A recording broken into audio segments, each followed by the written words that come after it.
आज है 9 फरवरी और हम शुरू करते हैं आज के करंट अफेयर्स। पहला है कॉर्बेट टाइगर रिजर्व। ये नैनीताल डिस्ट्रिक्ट उत्तराखंड में है और इसमें दो चीज़ें आती हैं, कॉर्बेट नेशनल पार्क और सोना नदी वाइल्ड लाइफ सेंचुरी। इससे कई नदियाँ होकर बहती हैं, जैसे रामगंगा, सोना नदी, पलायन, मंडल, कोसी। ठीक है, और ये टाइगर्स के लिए फेमस है। फिर है किसी भी पार्लियामेंटेरियन के पार्लियामेंट में दिए गए भाषण से चीज़ों को जो निकाला जाता है उसके लिए क्या रूल्स हैं अपने यहाँ।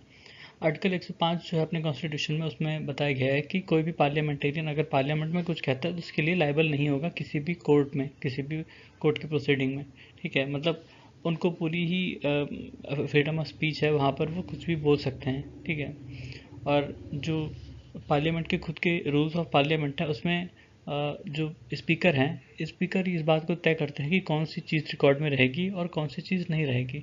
ठीक है, तो जो रूल 380 है उसमें एक्सपेंशन का क्लॉज है और उसमें कहा गया है कि स्पीकर के ओपिनियन में जो भी चीज़ सही है या गलत है वो डिसाइड करेंगे। अगर डिफेमेटरी है या अनपार्लियामेंट्री है तो उसको वो हटा सकते हैं रिकॉर्ड से। ठीक है, फिर अनपार्लियामेंट्री एक्सप्रेशन।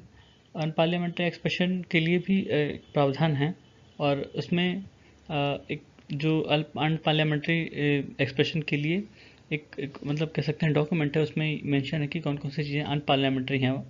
और जब कोई वक्तव्य दिया जाता है तो जो सेक्रेटरी लोकसभा सेक्रेटरीट है वो जो प्रिसाइडिंग ऑफिसर होते हैं उनको उनको बताते हैं कि ये चीज़ इस रूल के हिसाब से गलत है, तो ये उनके प्रिसाइडिंग ऑफिसर के डिस्क्रिप्शन पे होता है कि वो उसको रखें या हटा दें। फिर है स्काई यूटीएम।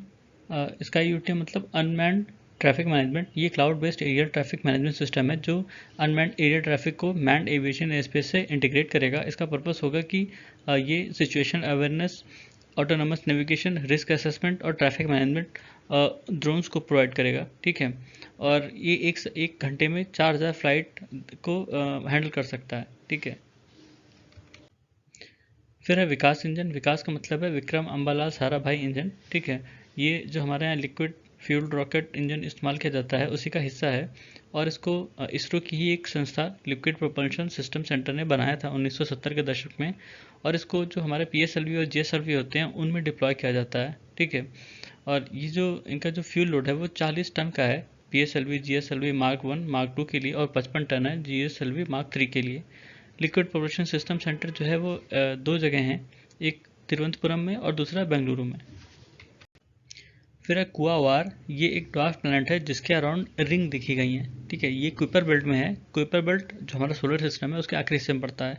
ठीक है, ये धरती के डायमीटर का इसका जो डायमीटर है इसका 1/12 है धरती के डायमीटर का, और मून का 1/3 है, और प्लूटो से हाफ में है। ठीक है, और ये इसका जो मतलब वॉल्यूम है वो सारे जितने एस्टेरॉयड अभी तक देखे गए उनके सारे का वॉल्यूम मिला दें तो उसके बराबर नहीं होंगे, मतलब ये काफ़ी भारी है उस हिसाब से। और इसका जो इसका खुद का मून है जिसका नाम है वेवोट। ठीक है, फिर एक क्विपर बेल्ट जिसको एजवर्थ क्विपर बेल्ट भी कहते हैं।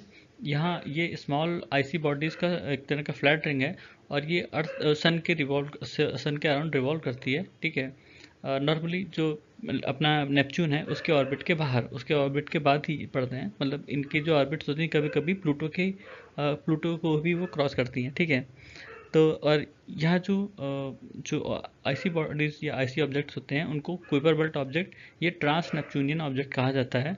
और ये जब अपना सोलर सिस्टम बना तो उसमें जो लेफ्ट ओवर है वहाँ पर ही रहते हैं एक तरह से, और यहाँ से शॉर्ट पीरियड कॉमेट्स आते हैं अपने सोलर सिस्टम में।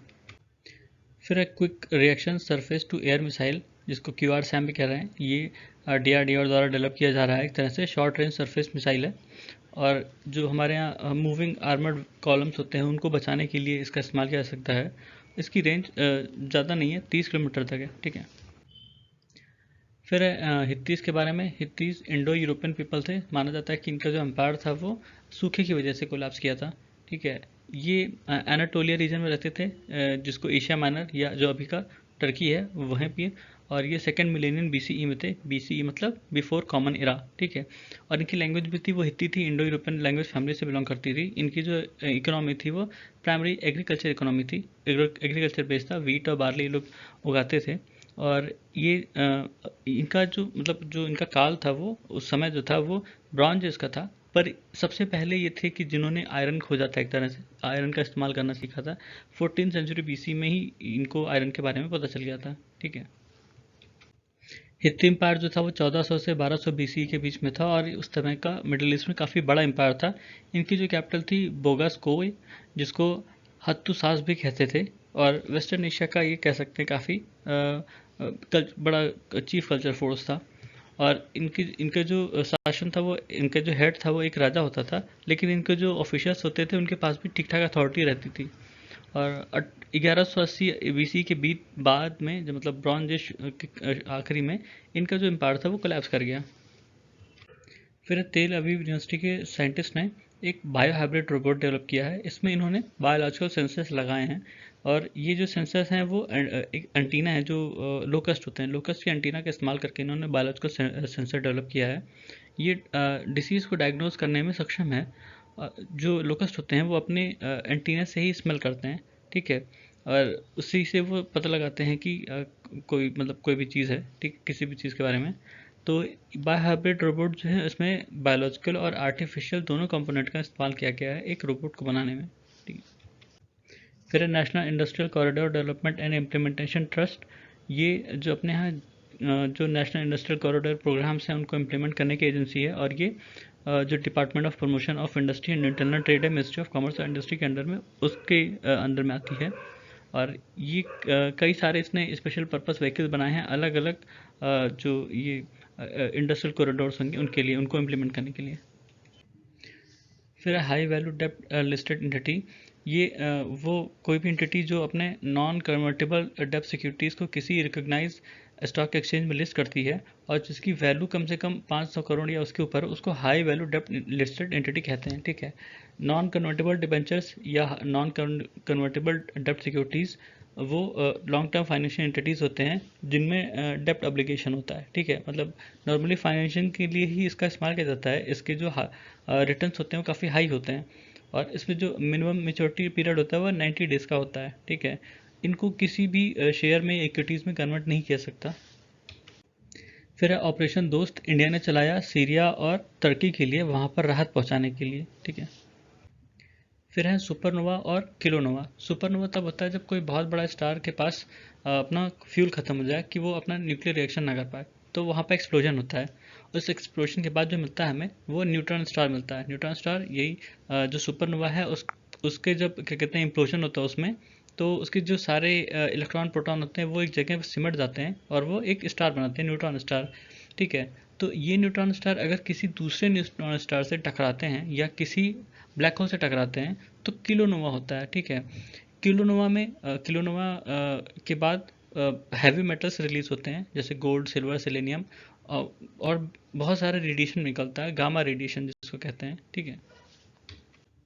साइंटिस्ट लोगों ने 2 स्टार खोजे हैं, उसमें से एक जो है वो अभी न्यूट्रॉन स्टार है, और एक की उम्मीद है कि वो भी भविष्य में न्यूट्रॉन स्टार बनेगा, और फिर वो दोनों ही कोलाइड करके किलोनोवा बनाएंगे। फिर है पब्लिक फ्लोट। पब्लिक फ्लोट को फ्री फ्लोट भी कहते हैं। ये वो शेयर होते हैं किसी कंपनी के जो कि पब्लिकली ट्रेड कर सकते हैं और ये रिस्ट्रिक्टेड नहीं होते हैं। ठीक है। और ये फ्री फ्लोट शेयर्स वो होते हैं जो हमेशा अवेलेबल हैं स्टॉक मार्केट में ट्रेड करने के लिए। इसमें जो प्रमोटर्स की होल्डिंग होती हैं, गवर्नमेंट या स्ट्रेटजिक होल्डिंग होती हैं, या किसी कोई और लॉक्ड इन शेयर्स होते हैं, वो सब एक्सक्लूडेड होते हैं। ठीक है। तो ये था हमारा आज का करंट अफेयर्स। सुनने के लिए धन्यवाद।